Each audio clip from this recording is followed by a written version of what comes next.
Bismillahirrahmanirrahim. Saya lanjutkan sharing pelajaran dasar bahasa Arab ini dengan fi'il atau tentang pelajaran yang membahas tentang fi'il atau kata kerja. Bagaimana kata kerja itu disusun ya? Kita bisa baca penjelasannya ini. Arabic verbs are mostly three literal. Kata kerja dalam bahasa Arab itu umumnya 3 huruf. That is, they are based on roots of 3 consonant. Dan ketiga huruf itu berasal dari 3 huruf konsonan. Thus, the basic meaning of writing, maka itu arti dari kata menulis, itu is given by the 3 consonant, yaitu diberikan atau berasal dari 3 konsonan, yaitu konsonan ka, ta, ba. Begitu juga the meaning of killing, membunuh, dinyatakan dengan 3 konsonan juga, ko, ta, la. As has been stated, seperti yang sudah dijelaskan sebelumnya gitu. The simplest form of a verb is the third person. Kata kerja yang paling simpel dalam bahasa Arab itu adalah kata kerja ketiga, maskulin singular. Dan kata kerja yang maskulin artinya kata kerja yang untuk laki-laki, maskulin. Kita tahu bahwa kata dalam bahasa Arab itu kan mengandung fa'il ya. Misalnya yaktubu, berarti di situ ada kata hinya, itu dia menulis. Tapi kalau saya ubah menjadi taktubu, maka artinya dia perempuan menulis. Tapi kalau yaktubu, dia laki-laki yang menulis.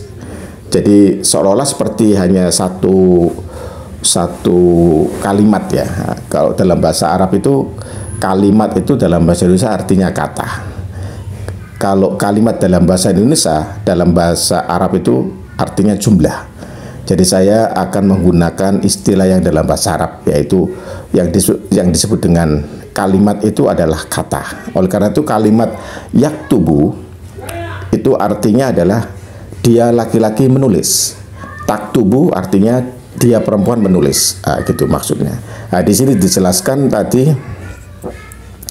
The simplest form of a verb is the third person masculine singular. Nah, ini masculine singular artinya laki-laki, laki-laki tunggal. Of the perfect. Jadi of the perfect di sini artinya kata yang sudah dikerjakan atau kalimat yang sudah lampau. Jadi dalam bahasa Inggris kan kita mengenal perfect tense atau simple perfect tense atau present perfect tense dan past tense. Kalau dalam bahasa Arab itu cukup dengan yang disebut dengan fi'il madhi. Fi'il madhi itu sudah mengekspresikan fi'il atau tenses past atau yang sudah lewat. Maka itu disebut dengan perfect verbs ya.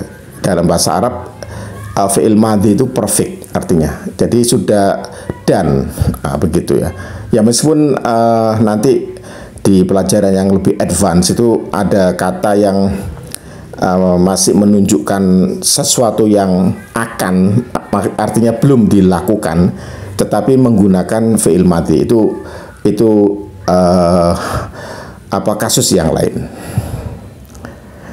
For example, kataba means he wrote ya, he wrote. Jadi bukan he write, he wrote karena bentuknya past tense. Kataba ini bentuknya past tense. He has written atau he has written ini menggunakan present perfect. Jadi kataba itu bisa he wrote atau he has written. Yang terpenting artinya kataba itu sudah selesai, it's done, sudah perfect ya, udah dilakukan. And kotala means he killed atau he has killed ya, bisa seperti itu juga, dia telah membunuh. In an Arabic dictionary, all words derived from 3 literal roots entered under this part of the verb. Kalau dalam kamus kata kerja itu menggunakan ya kebanyakan menggunakan bentuk fi'il madhi. Jadi 3 kata ini dalam kamus.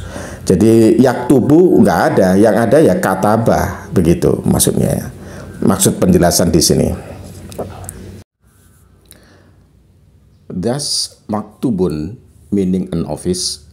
Oleh karena itu atau maka kalimat maktubun artinya adalah sebuah kantor, or the place where one writes, atau tempat di mana orang itu menulis. Itu maktubun is derived from, dan itu diturunkan atau berasal dari kalimat katabah.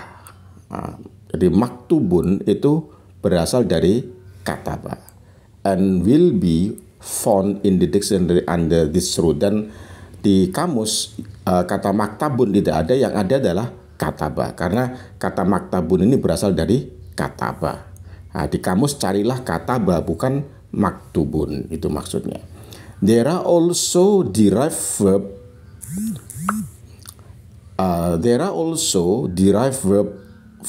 forma in which addition to the territorial note give different shades of meaning. This will be dealt with from chapter 19 onwards ya.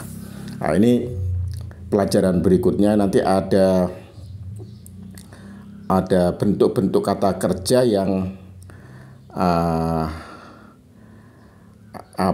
ada tambahan dari 3 huruf tadi, itu ada tambahannya yang berbeda, tapi nanti akan dijelaskan di penjelasan berikutnya gitu maksudnya. Kita langsung aja ke yang nomor 2. In the simple triliteral verb, the first and third root consonant or radicals are voweled with fathah, but the second radical are voweled with fathah, but the second radical may be voweled with fathah, kasrah, or dhamma. Jadi yang dimaksud adalah saya ulang dari awal ya. Kata kerja yang terdiri dari 3 huruf konsonan itu tadi, the first and third root consonants or radical, jadi harokat dari ketiga konsonan tersebut are voweled with fathah. Yang ketiga, maksudnya yang ketiga itu huruf yang ketiga itu diucapkan dengan fathah, berharokat fathah. But the second radical yang tengah, jadi berarti kan ada 3, berarti yang second itu yang tengah itu may be voweled with fathah, kasroh, or dhamma. Bisa fathah, bisa kasroh, bisa dhamma. Jadi jelasnya kalau bentuk kata kerja yang paling simple dalam bahasa Arab itu adalah fi'il madhi yang terdiri dari 3 konsonan. Dan 3 konsonan itu, konsonan yang terakhir itu fathah. Tetapi yang konsonan yang kedua itu bisa fathah, bisa kasroh, bisa dhamma. Contohnya, fataha means to open, artinya membuka. Fataha artinya membuka. Conquer atau menaklukkan, literally he has opened, atau artinya adalah dia telah membuka. Jadi bisa menaklukkan atau bisa membuka. Kita lihat di sini kata fataha itu akhirnya atau harokat akhirnya yang ketiga itu adalah fathah, dan yang tengah itu juga fathah.